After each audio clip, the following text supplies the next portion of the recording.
First home buyer Caitlin Wood is banking on interest rates being cut. Her and her partner have been approved for a 30-year home loan with a variable rate of 6.29%. The difference for a slight drop will mean whether we can, go on holiday to visit some friends or think about starting a family. At the moment, those just aren't even possibilities for us. Mortgage repayments and utility bills will account for more than 50% of the couple's income. We made the decision to, purchase now on the basis that rates would come down because our loan repayments is something like $4,000 a month. And for first home buyers, that is just astronomical. Caitlin Wood joins millions of Australians hoping for the mortgage payment relief. Researcher Roy Morgan says roughly a third of households are facing financial stress. We see people relying on buy now, pay later services. So the way that they handle not being able to quite afford to make ends meet is buying things and paying for them later, or using credit cards and basically revolving their credit cards. So using credit cards as another form of loan, which of course is very expensive.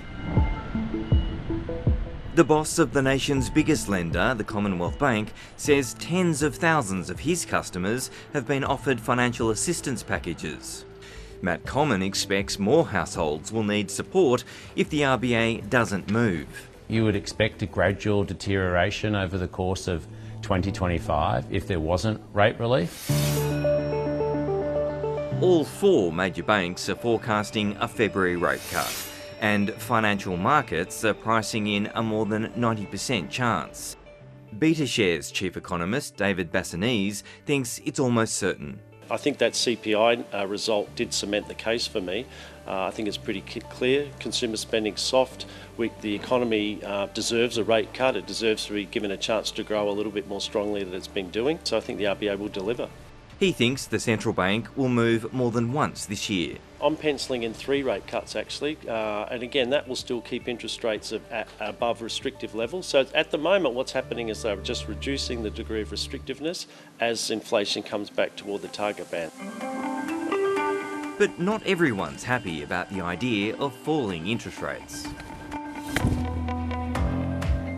About a third of Australian households own their own home outright, many with savings in the bank, which will receive less interest if the Reserve Bank cuts official interest rates and their bank reduces the savings rate. There's no doubt that it'll hurt a lot of people. I spend the bit that I might earn in interest anyhow, so if it means I have to dip into some of my actual cash reserves, well, at some point in time it has to happen. So. The interest rate that we're getting at the moment's pretty reasonable. Depends how much they cut it by.